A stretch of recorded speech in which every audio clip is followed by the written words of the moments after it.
Okay, hey guys, a bit sooner than I expected. I think I will be doing this in installments as I do my work and then eventually, end up showing you what it is that I have done. This is my big, huge book that I have bound myself quite irregularly out of all sorts of types of paper into a cardboard backing and sort of front and back that was a dummy book, like a bound book, but it was too thin for my purposes, so not thick enough. So I've taken the paper that was in the book and combined it with all these types of paper and cardboard. I was inspired by people on the YouTube who do this kind of a, crafty business. I think I went, quite into that direction myself. The purpose of this thing is to really sort of write a whole story that has a lot of images and pictures in it. So I'm going to talk a bit to you as I, show you some of these drawings and photographs that are in here. This is also a new product that I found. It's actually sort of a paper. It's very coarse. You couldn't really, I suppose you could paint on it, but it's made from cinnamon bark. So it has these really big fibers like so. I'm just cutting and tearing small bits or strips out of this stuff and then gluing them in here. I was sort of immediately really pleased and surprised at how this stuff goes together. A drawing that I made fairly recently, actually. I started this at first in grey pencil, more or less, and then all of a sudden, a month later, I came back to the same drawing and reworked the whole thing in all these inks and stuff. And then I got into this idea of introducing or gluing in, pasting in fabric and wool threads and so on. So this is the first set. I think they go together really well. Yes, there is a Harry Potter book under here because otherwise they will just fall down. But I am reading, in case you want to know, I'm reading The Half-Blood Prince. Yes, when I'm not doing other things, that is.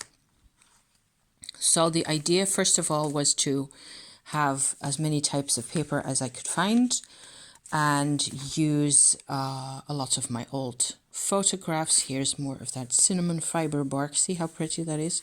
You can actually just glue that in with wallpaper glue and it will, stay put. So that's really nice. It's a bit fiddly work, but not a problem. So more amanitas and a sort of a visual parallel here. I will eventually probably write stuff in here as well.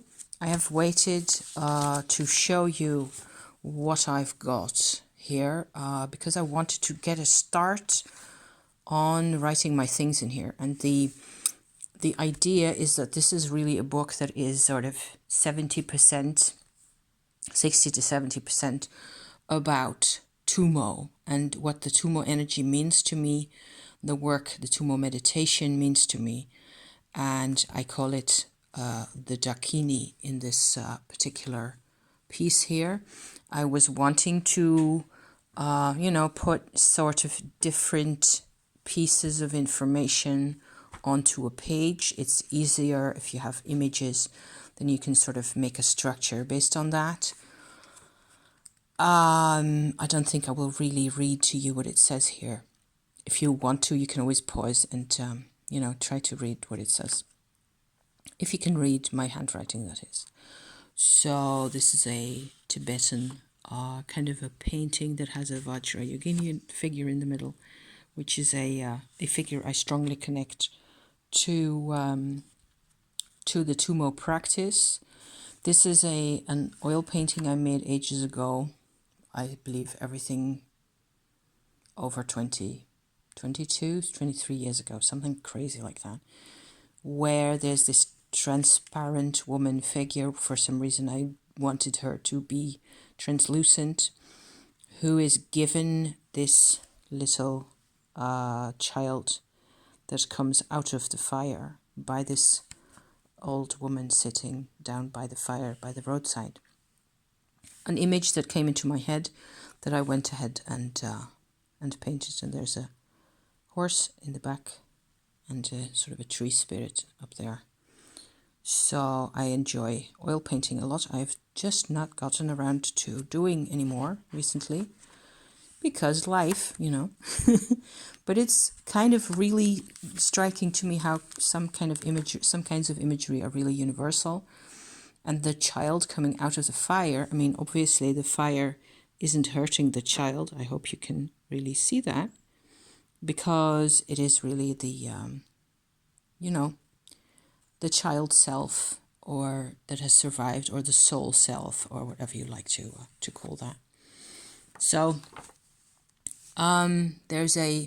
this is a bit more of a lengthy introduction on these pages here, with a Kabbalah tree of life that is sometimes relevant in my story as well. Another oil painting that is even older than the other one, I think, that I did on a wood panel at some time, which I believe now is a total premonition of Shakti energy as I saw it also in my brain, just came out of my brain like that, with this kind of a weird cloud background with windows in, and it's fairly surrealist even.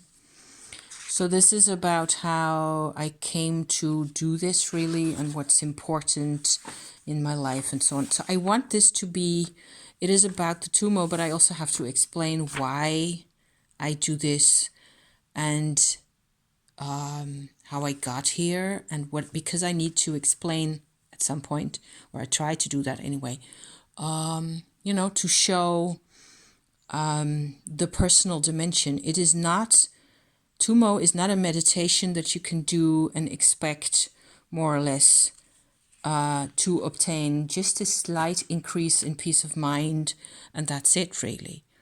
It will change one's life.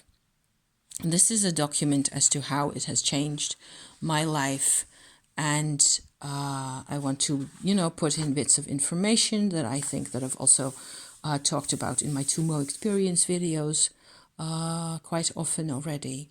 There's another piece of a sort of a little picture that's just a computer print of an oil painting that I made a lot later. So there will have been somewhere around 2005 or something like that. One of the last proper oil paintings that I did.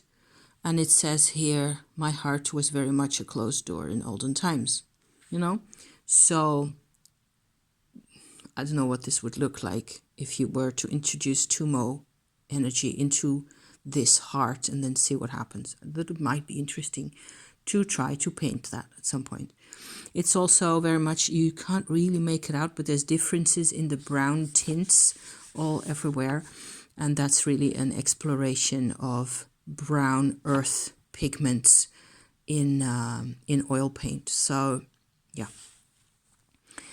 The painting is actually loads bigger. It is at least 4 times bigger than this actual physical drawing that is in here, which is my first drawing that I started, that started off this whole collection, a lot of which is in this book that got pasted into this book, that I started on just after I had started my Tumo practice in the early months of 2020. So nearly 2 years ago. At that point, the first drawing I made was this one, and to me it represents myself completely wound up like a mummy in a rope like that, bound together with those 2 flaming people who are my parents, obviously, sitting next to me. And they're, connected to me somehow beneath the surface, and it's really hard to make out.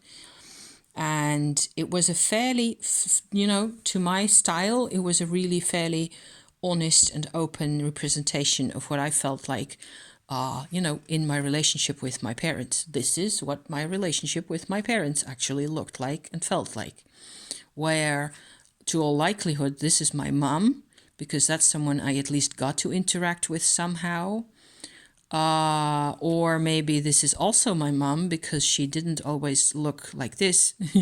She could be pretty volatile and, you know, combusting into into the air all of a sudden and things like that.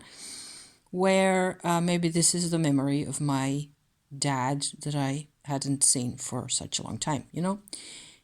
It's open to interpretation and I don't even care that much. It's just that there's two of them. So, yeah. I was enjoying a lot layering with inks and, you know, you can see how that is all nice and interesting too.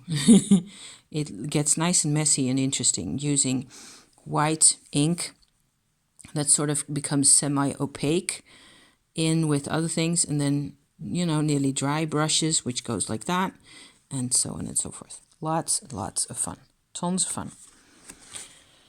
So moving on, I've done a couple of pages that are actually Tumo technique, really, and then I sort of this is what I've done up to this point today, most of which I've done today. Let me see. I finished off writing some of this, soul retrieval piece here, which has everything to do with it. I will, as time goes on in the course of this book, I will come back to the soul retrieval themes on and off, and to the psychological themes and all the rest of it. It's just that by then, I will have to sort of make that obvious what kind of a page it is that you're looking at. And so I did this today with the Tumo techniques and the whole Shakti bypass effect. And now I've just completed this set of pages here, which is a much more personal set of pages, again, with this sort of a chaotic double layered. I think this is just glorious to go together with that thick bar in the middle between, the two types of lives, really. And this, which is an old photograph I took ages ago of a chambered prehistoric Stone Age tomb in the north of the Netherlands, where, there's the same kind of a flat shape right there. And in here, it's supposed to be that this is you, okay, and this is what your life tends to look like, with maybe houses and or bookcases and other houses and whatever things going on and relationships. And under the surface, maybe there's a whole lot of other stuff going on. And somebody here is carrying the slab that separates really you have to sort of choose what it is that you see. You have to either see this half or see the other half of your life. To me, that's all fairly ordinary MO. This is my life as it is, with like these little caverns under the earth with people supporting the roof and all sorts of things going on. And more bits of oil painting. And this is a more sort of question asking department of, relationships, and lots of questions as to how people really, who were they really? I mean, what do I choose to believe about them? Do I choose to believe what hurt me, or do I look further than that? That's basically the question. So that is as far as I've gotten at this point. The next bit is going to be about Tumo again, and Tumo and the menopause interaction, which is fairly interesting to have a look at, if that is something that you, that's in your life. Then, I don't know. I don't really ever advocate people practicing Tumo, because there's consequences and there's all sorts of, your whole life will really change. And you have to be prepared for that. It has to be what you want, really. So more photographs and more drawings, like this, all through the book, different types of paper. This is my set that hasn't been glued in. I'm not sure whether I want to do that. The set of 3 left-handed drawings that I did last week. Some of you may have seen that already. And, nice pretty bits of handcrafted paper with flowers in and so on. So I'm going to leave it at that. You see, there's loads more. And maybe I will do another episode when I have done more writing and, more to show you. Thank you for watching. See you next time. Bye-bye.